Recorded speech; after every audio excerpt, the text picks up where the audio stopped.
Just so you know, someone from the New York Times is taking pictures today.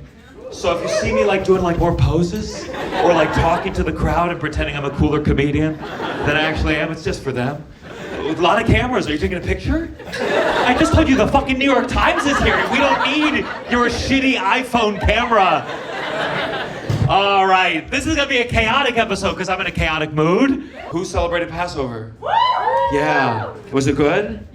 Are you a theater person? Are you in the arts? I'm an art teacher. But You're an art teacher. Yeah. Like when they're doing the circle and it's coming, you know, everyone's reading their portion. Are you thinking like, God, they fucking suck right now? Like, he's never taken a voice and speech class in his entire fucking life. My girlfriend got mad though, because she's like, you don't have religion, you don't understand. I'm like, I'm a theater kid. Like theater kids, we're literally, you know, I was cast in a show. I'm literally the chosen people. Right? Do we have theater kids here? We have all the same shit. They say Baruch Adonai, we don't say Macbeth at a show. It's all the same shit. We treat women poorly too. It's all there. I realize that that's what I identify above anything else, because I never understood. People do sometimes people get offended by things, and I never understood when I was like, I don't understand what it means to be offended by something someone says. And then someone said to me, actors are so annoying, and I was like, what the fuck did you just say to me? And I realized that's my thing. I'm a theater kid.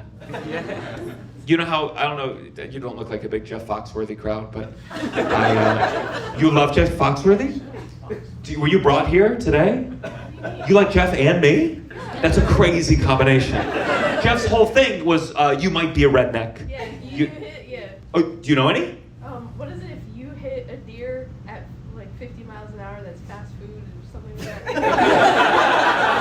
Yeah, but then you have to add, you know, if when you hit a deer, I don't know this one, but if you, what's that alarm? Is that the redneck alarm? It's like, someone should not be at the show. We got him, boys.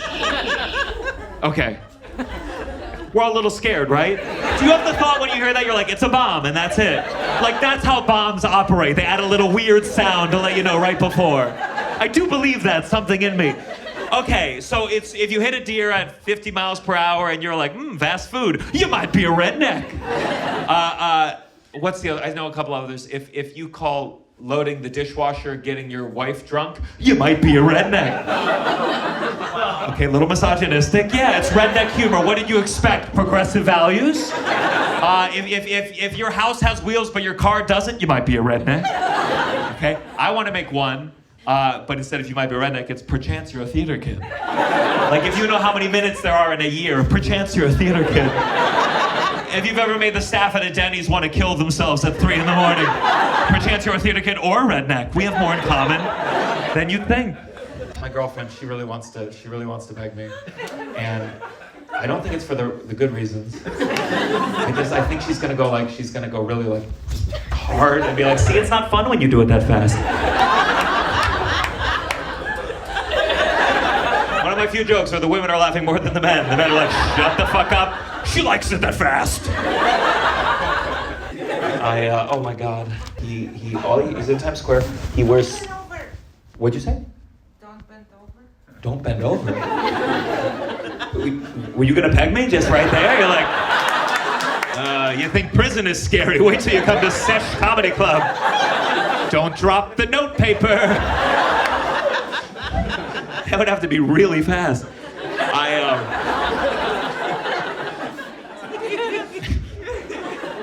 Can you imagine? I wouldn't even release that clip. I think it'd be so embarrassing. This heckler came out of nowhere, pegs me on stage. I have a temper. I'm not proud of my temper, but I have it. I get it at inanimate objects. You know, like the trains. For real? For real? Yeah. Yes. Yeah. Yeah. Wow. What was the last flip out you had? Dude, like the remote? The remote? Like, go to the channel I want. Okay, yeah. Okay, so now you tell me though, because I don't know if everyone has the same, like, so when you get mad at the remote, like how mad are you? Are you with a partner here? Yes. Okay, let me ask her. How mad are we talking? Like, can you do an imitation? She can't. She's nervous. No. Okay, all right, then you do it. It'd be funny if he started yelling at her, fucking do it, sweetheart! God, you're like the fucking remote right now! I'm just saying. Like, do you go, fuck! He keeps, He's pressing it. He presses Like, it please, harder. I'm begging. Like the way my girlfriend wants to peg me, just like, boom, boom, boom, boom, boom, boom, boom, boom, boom. So this one time it's the trains, and it's not. I was waiting for the train once. I was coming to this club actually. I was looking at. It was like is the F somewhere in Brooklyn. I waited for the train. 30 minutes, no train. Hour, no train. Hour, 13 minutes. The train came. One door half open. An MTA officer got out and said, "Oh, this train is not operating today." And I'm not proud. I lost it. I said, and I'm not going to sugarcoat. I was like, "Fuck these fucking trains! Suck my dick, New York City!" I turned to my right. Hand to God, my therapist was standing right there. Hand to God. And I was like, "Hey! How does that make you feel?" Thank God she didn't hear me because she was assaulting the officer, but it was.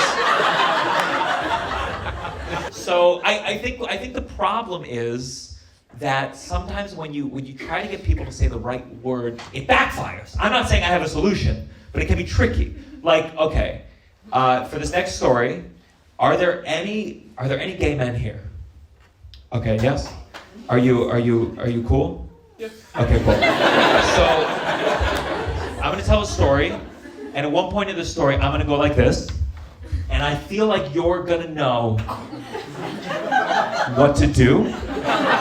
Okay? Maybe not. I never said I was a good gay. You just asked if I was gay. Okay, a bad gay's even better. Okay? I just can't go any bad gays here tonight. Uh-oh, I dropped a piece of notepaper.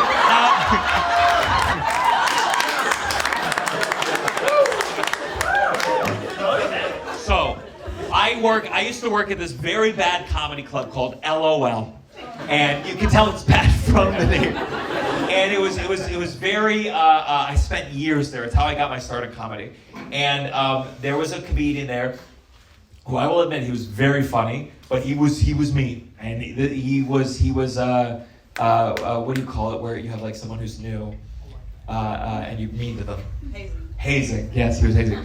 And so every time he brought me on stage, for years, he would go, instead of, "Oh, this next guy you saw on Comedy Central," he'd go, "This next guy is the gayest guy I've ever met in my entire life." Every time he said this as my intro. And it was fine. But then one year, America's Got Talent reached out and they said, "We would like you to submit to maybe be on the show. But to do that, I have to give them a tape of my work." So I went to this guy, this is the only club I work at in New York City, and I said, "Hey man, big fan, I need to get a tape for America's Got Talent, and when you bring him on stage tonight, could you not say, this next guy's the gayest guy in the entire world?" And he was like, "Hey man, no problem, you got it." So he went on stage, and he called me a fucking There you go. And that's the tricky thing about sometimes it backfires. Thank you so much. Oh my God, I've never done that before. You see, I was like, "You're a bad gay? Fantastic." A good gay would have been like, "Queer?"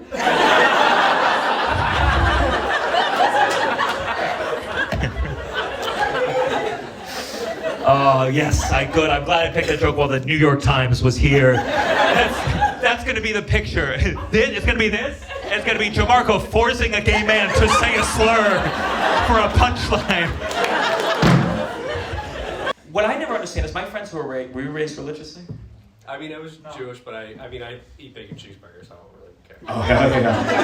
But not everyone who's not Jewish doesn't realize how fucking exciting that is. That's like my girlfriend. The other day I was with a friend of mine, and he was talking about he's in an open relationship now, like a polyamorous thing, and he was like, "Do you think your girlfriend would ever be polyamorous?" I was like, "My girlfriend grew up in a Hasidic community. I'm lucky she let me mixes the meat and the dairy."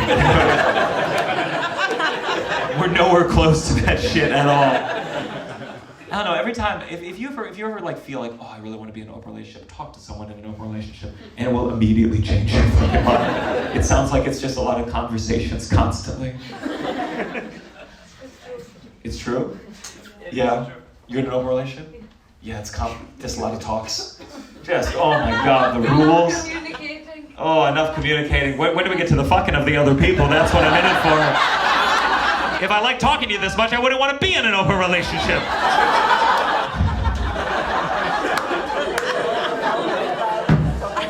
Oh, man.